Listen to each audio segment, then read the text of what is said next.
आज के इस एक्सप्लेनर में आपका स्वागत है।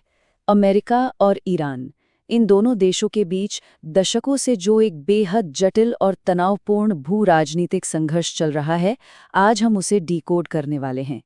हमारा फोकस पूरी तरह से डेटा और इतिहास पर रहेगा, जो हमारी सोर्स मटेरियल में मौजूद है। बिना किसी पक्षपात के, बिल्कुल निष्पक्ष होकर समझेंगे कि आखिर पर्दे के पीछे का असली खेल क्या है।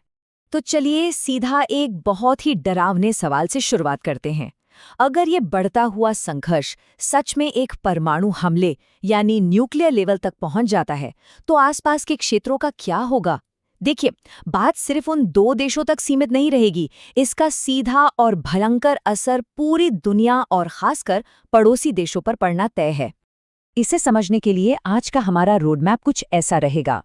हम तात्कालिक खतरे से शुरू करेंगे, फिर मॉडर्न वॉरफेयर की तकनीकें, इस झगड़े की ऐतिहासिक जड़ें, 1980s का वो मुश्किल दौर, पेट्रो डॉलर का असली इम्पैक्ट और आखिर में बात करेंगे ग्लोबल इकोनॉमी पर लगे दांव की। सबसे पहले बात करते हैं हमारे पहले पॉइंट की, द इमीडिएट थ्रेट। ये खतरा भौगोलिक रूप से हमारे कितना करीब है और इसके भौतिक नतीजे क्या हो सकते हैं। यहाँ न्यूक्लियर फॉलआउट के कॉन्सेप्ट को समझना बहुत जरूरी है।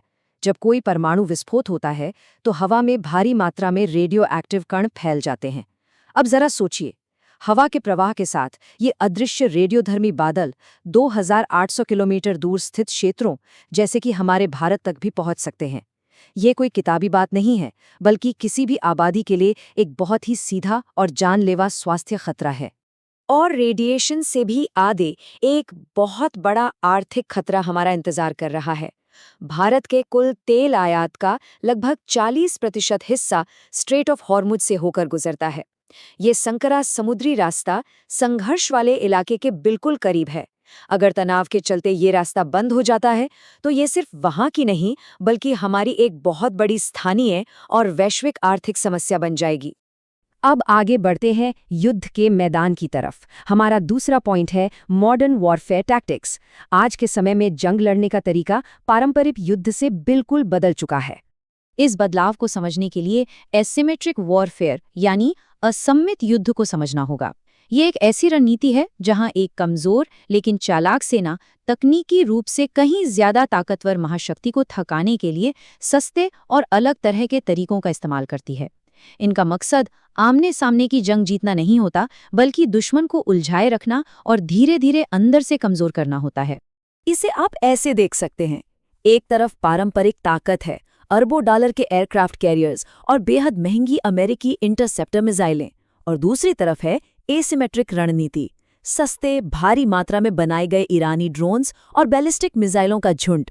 रणनीति बहुत साफ है, सस्ते ड्रोन्स बेचकर महाशक्ति के महंगे हथियारों के भंडार को पूरी तरह खाली करवा दो। और जब युद्ध के मैदान में ऐसा भारी दबाव बनता है, तो नेताओं की तरफ से तीखी बयानबाजी शुरू हो जाती है। अक्सर महाशक्तियों की तरफ से ऐसी धमकियां सुनने को मिलती हैं कि हम तुम्हें पाषाण युग में वापस भेज देंगे। ये सब अपनी बेतहाशा सैन्य ताकत के जरिए इस खिंचते हुए युद्ध को तुरंत खत्म करने की एक हताशा भरी कोशिश होती है। लेकिन सवाल ये है कि इतनी कड़वाहट आई कहाँ से? इसे समझने के लिए हमें थोड़ा इतिहास में जाना होगा। आते हैं हमारे तीसरे पॉइंट पर, इस संघर्ष की ऐतिहासिक जड़ें। 1953 से पहले के इस डेटा पर नजर डालिए। ये वो आर्थिक असंतुलन है जिसने सारी नींव रखी। विदेशी कंपनियां ईरान का 84% तेल मुनाफा निकाल कर ले जा रही थीं, और जिस देश का वो तेल था उसके हिस्से में आ रहा था सिर्फ 16%। ये एक ऐसा खुला शोषण था जिसने भविष्य के असंतोष के बीज बो दिए। ये टाइमलाइन देखिए, ये पूरी एक चेन रिएक्शन की तरह है। 1951 में तेल का राष्ट्रीयकरण हुआ। इसके जवाब में 1953 में विदेशी ताकतों ने तख्ता पलट करवा दिया। इसी गुस्से ने धीरे धीरे सुलगकर 1979 की इस्लामिक क्रांति को जन्म दिया, जिसके बाद वो मशहूर 444 दिनों का दूतावास बंधक संकट हुआ। अब साफ देख सकते हैं कि कैसे एक घटना ने दूसरी घटना को ट्रिगर किया। इसी इतिहास की कड़ी में हमारा चौथा पॉइंट है 1980 के दशक का वो मुश्किल दौर। ये वो समय था जिसने आज के नेतृत्व के सोचने के तरीके को पूरी तरह से बदल के रख दिया। 1980 में विदेशी समर्थन से सद्दाम हुसैन ने हमला किया और ईरान इराक युद्ध शुरू हो गया। ये युद्ध पूरे 8 साल चला और इतना भयानक था कि टीनेजर्स तक को युद्ध के मैदान में उतारना पड़ा।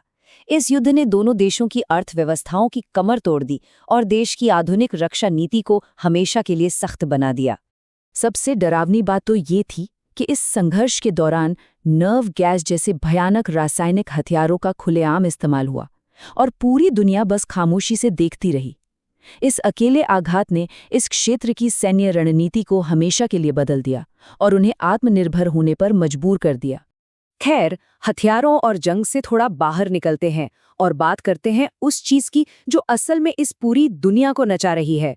हमारा 5वां पॉइंट है पेट्रोडॉलर। 1970 के दशक में एक बड़ा दिलचस्प सिस्टम सेट किया गया। नियम ये बना कि पूरी दुनिया में तेल का व्यापार सिर्फ अमेरिकी डॉलर में होगा। फिर स्विफ्ट बैंकिंग प्रणाली के जरिए इन लेनदेनों को कंट्रोल किया गया और दुनिया भर में फैले सैन्य ठिकानों के नेटवर्क से इस दबदबे को कायम रखा गया। इस सिस्टम के पास इतनी अपार शक्ति है कि ये किसी भी बात ना मानने वाले देश की इकोनॉमी को पूरी तरह तबाह कर सकता है। और अगर कोई इस सिस्टम को बाईपास करने की कोशिश करे तो उसके नतीजे बहुत भयानक होते हैं।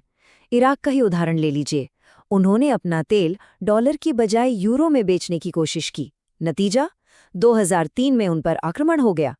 वेनेजुएला, जिसके पास दुनिया का 20% तेल भंडार है, वहां के तख्तापलट को भी इसी मुद्रा के प्रभुत्व को सुरक्षित रखने की कोशिशों से जोड़कर देखा जाता है। अब आते हैं अपने आखिरी पॉइंट पर, ग्लोबल इकोनॉमी पर लगे दांव। आखिर इस सब की कीमत किसे चुकानी पड़ेगी? अगर हॉर्मुज़ जल डमरूमध्य जैसे समुद्री रास्ते बंद हो गए तो सोचिए क्या होगा। इसका सीधा असर हमारी रसोई पर पड़ेगा। कुकिंग गैस की राशनिंग होने लगेगी। ट्रांसपोर्ट महंगा होने से सब्जियों के दाम आसमान छूने लगेंगे। यही नहीं, हीलियम की सप्लाई रुकने से सेमीकंडक्टर बनना बंद हो जाएंगे और आपके रोजमर्रा के लैपटॉप और स्मार्टफोन के दाम इतने बढ़ जाएंगे कि खरीदना मुश्किल हो जाएगा। तो ये सब हमें एक बहुत ही गंभीर सवाल पर लाकर छोड़ देता है। जैसे जैसे वैश्विक महाशक्तियां ऊर्जा और मुद्रा प्रणालियों को कंट्रोल करने के लिए आपस में भिड़ रही हैं, क्या पेट्रोडॉलर व्यवस्था को बचाने की ये जिद अंततः पूरी दुनिया को एक भयंकर और विनाशकारी आर्थिक संकट में धकेल देगी? इन सभी तथ्यों को देखने के बाद इस बारे में सोचना बहुत जरूरी हो जाता है। हमारे साथ इस एक्सप्लेनर में जुड़ने के लिए बहुत बहुत धन्यवाद।